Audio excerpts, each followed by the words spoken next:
Chapter 4. Wajet, all seen, the all. The all is I am. The all is the physical, the existence, the definite article, substantial reality. Substance means that which underlies all outward manifestations. Substance, person, places, things, the essence, the essential reality, the thing in itself, etc. Substantial means actually existing, being the essential element, being real, etc. Reality means the state of being real, true, enduring, valid, fixed, permanent, actual, etc.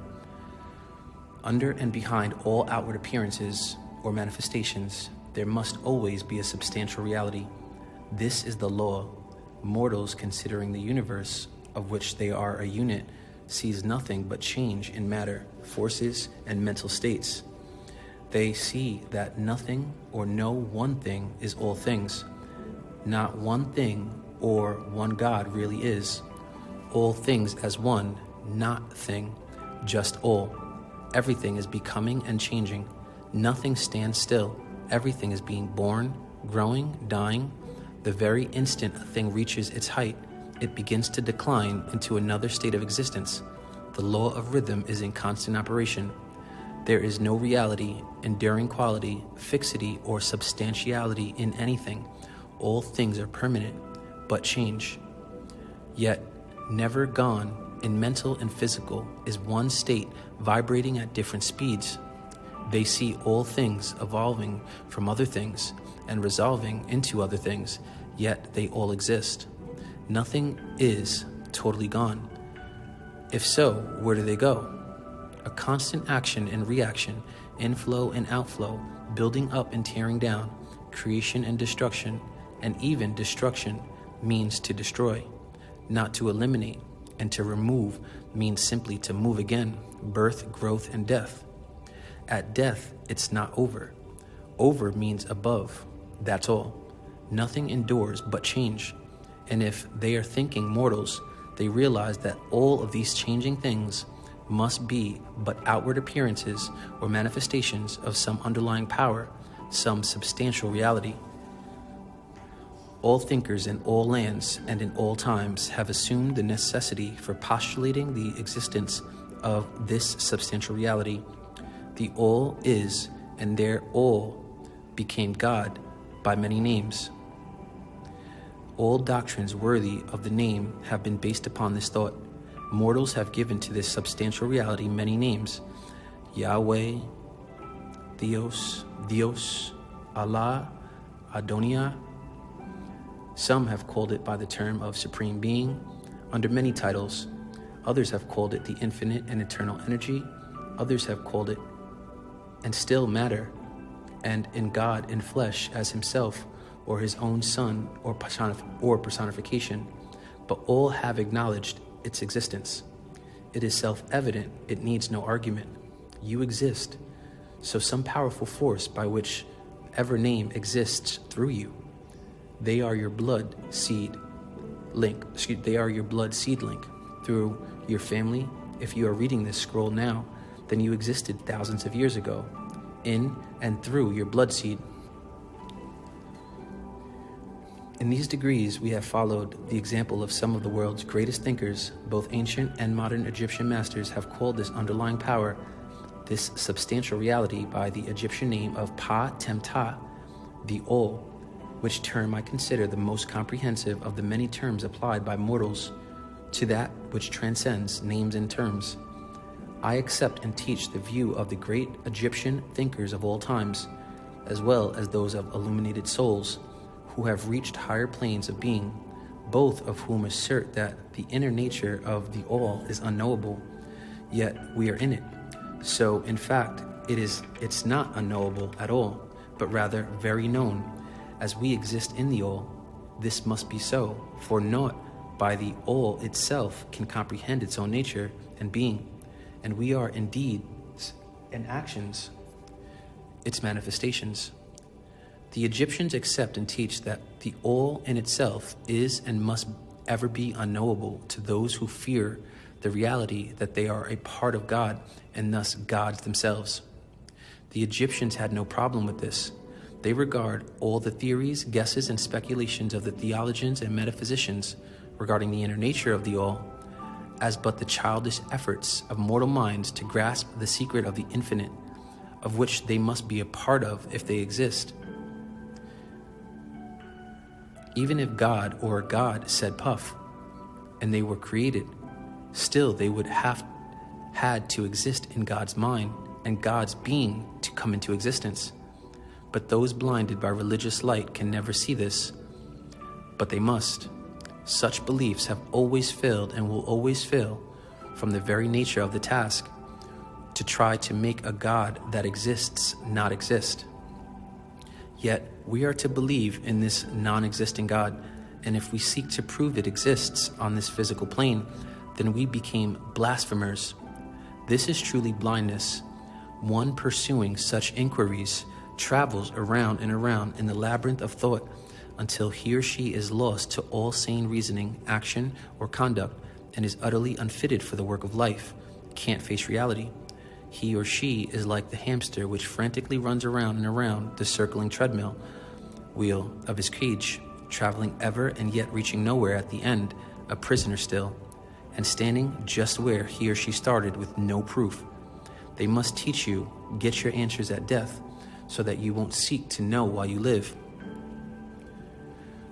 And still more presumptuous are those who attempt to ascribe to the all the personality, qualities, properties, characteristics, and attributes of themselves, ascribing to the all the human emotions, feelings, and characteristics as their own God, Jesus, Buddha, Krishna. But the Egyptians did not, nor never implied that just Asaru or Kansu or Amun-Ra is the all. No, but rather they are the all as all of them exist, even down to the pettiest qualities of human beings and humankind, such as jealousy, susceptibility to flattery and praise, desire for offerings and worship, and all the other survivals from the days of the childhood of the race. Such ideas are not worthy of grown men and women and are rapidly being discarded. At this point, it may be proper for me to state that we make no distinction between religion and theology, between philosophy and metaphysics. They all deal in hope. Religion to us means institutional realization of the existence of the all and one's relationship to the all in all. We ascribe personality, qualities, and characteristics to the all in all as that is us. Theories regarding its affairs, wills, desires, plans, and designs, and their assumption of the office of middlemen between the all is the key, and the people must learn to respect the Hierophant, the Wabat, and the Rebat. Philosophy to us means the inquiry after knowledge of things knowable and thinkable, but not sure, while metaphysics means the attempt to carry the inquiry over and beyond the boundaries and into regions believed unknowable and unthinkable, yet not, and with the same tendency as that of theology. And consequently, both religion and philosophy mean to us things having roots in reality, while theology and metaphysics seem like broken reeds, rooted in the quicksands of ignorance, as in monotheistic religions, Mosaicism, Christianism, Muhammadism, and affording naught but the most insecure support for the mind or soul of man is the very God they worship. We do not insist upon our students accepting these definitions. We mention them merely to show our position. At any rate, you shall hear very little about theology and metaphysics and monotheism in Egyptian teachings. But while the essential nature of the all is knowable as you, in you, about you, there are certain truths connected with its existence, which the human mind finds itself compelled to accept, and an examination of these reports form a proper subject of inquiry, particularly as they agree with the reports of the Wabat, the priests, or those on the higher planes, our vertical lines here on this horizontal link. And to this inquiry, we now invite you. That which is the fundamental truth, the substantial reality, is not beyond true naming, but the wise call it Temta, the all. In its essence, the all is knowable. For if you are in the all, and you are knowable, then the all is knowable. The human reason, whose reports we must accept so long as we think at all, informs us as follows regarding the all, and that without attempting to remove the veil of the knowable, we need not remove the veil of God. We need not remove the veil of God, but rather just go up and take the mask and put it on to inherit your responsibility as a child of God and a God yourself. 1. The all must be all that really is. There can be nothing existing outside of the all, else the all would not be the all. Even the all is in all. Number 2, the all must be in the infinite, as infinite is infinite. For there is nothing else to define, confine, bound, limit, or restrict all, but the all has the distinction of being the all, as if there are others, but they are not the one we are talking about. It must be infinite in time in a finite state of time, or eternal. It must have always continuously existed, for there is nothing else to have ever created it, and something can never evolve from nothing. And if it had if it had ever not been, even for a moment, it would not be now. It must continuously exist forever, for there is nothing to destroy it. And it could never not be, even for a moment, because something can never become nothing. It must be infinite in space. Infinite exists in blackness. Infinite. It must be everywhere, for there is no place outside of all. It cannot be otherwise than continuous in space, without break, cessation, separation, or interruption, for there is nothing to break, separate, or interrupt its continuity, and nothing with which to fill in the gaps. It must be infinite in power or absolute darkness, for there is nothing to limit, restrict, restrain, confine, disturb, or condition blackness but light. Black is far, black is near, or night. As night, it is subject to no other power stronger than black. Number 3, the all must be immutable, or not subject to change in its real nature. The all has a nature, for you are the all, in all, as inside all. All is not nature, but has nature moving in it as Hanu, for there is nothing to work changes upon all, but the all can grow within all, nothing into which it could change, nor from which it could have changed. It cannot be added to nor subtracted from, increased nor diminished, nor become greater or lesser in any respect whatsoever. It must have always been and must always remain just what is now. All there has ever been is not now and never will be anything else into which it can change. The all is a it, but all can't really be called an it. It is also in all. All being infinite, absolute, eternal, and unchangeable, it must follow that anything finite, changeable, fleeting, and conditioned cannot be all, but can happen in all. To say Allah, God, is one, is it, or the all, oneness, is its or all's. And as there is nothing outside of all, in reality, then any and all such finite things must be as nothing in reality. So their gods does not exist in all, and all is in all, even all, the S. Now do not become befogged nor frightened by facts. We are not trying to lead you into anything. This was your way of life long before monotheism. There is a reconciliation of this apparently contradictory state of affairs. Be patient. We will reach it in time. We see around us that which is called matter, which forms the physical foundation for all forms. Is the all merely matter? Are you just body? Not at all. Mere matter cannot manifest life or mind, and as life is manifested in the universe, mind is unmanifested yet exists in the all, and cannot be only matter, for nothing rises higher than its own source. Nothing is ever manifested in an effect that is not the cause. Nothing is evolved as a consequent that is not involved as an antecedent. And then modern science informs us that there is really no such thing as matter, quantum physics, that what we call matter is merely interrupted energy or force, that is, energy or force at a low rate of vibration. Why this book needs updating, being written wrong in 1912, then 1940, long before the new realities like the splitting of the atom and antimatter, as well as quarks and zeals.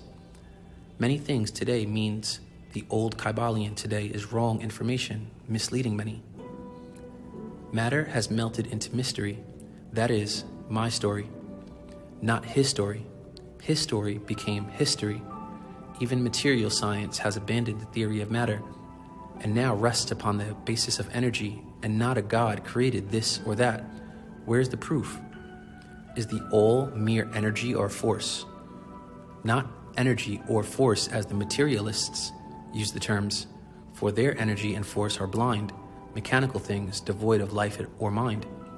Life and mind can never evolve from blind energy or force, called light, for the reason being all things originated from and in darkness. Nothing rises higher than its source. Nothing is evolved unless it is involved. Nothing manifests in the effect unless it is in the cause, and so the all cannot be mere energy or force, for if it were, then there would be no such things as life and mind in the human or existence, and we know better than that because you need both life and mind to read this scroll, for we are alive and using mind to consider this very question, and so are the gods, and so are those who claim that energy or force is everything as their God. Wrong. What is there higher than matter or energy that we know to be existent in the universe? Life and mind. Life and mind in all their varying degrees of unfoldment. Then you ask, do you mean to tell us that all is life and mind?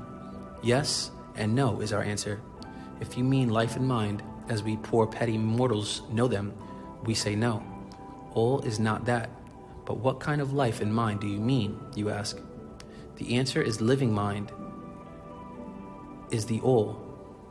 Mind is all, as far above that which mortals know by those words, as life and mind are higher than mechanical forces or matter, infinite living mind as compared to finite life and mind.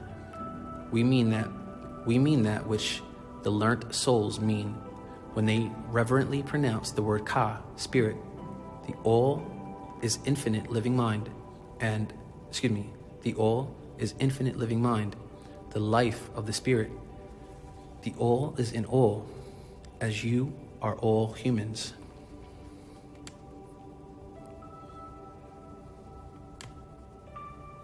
Peace. And bless yourself.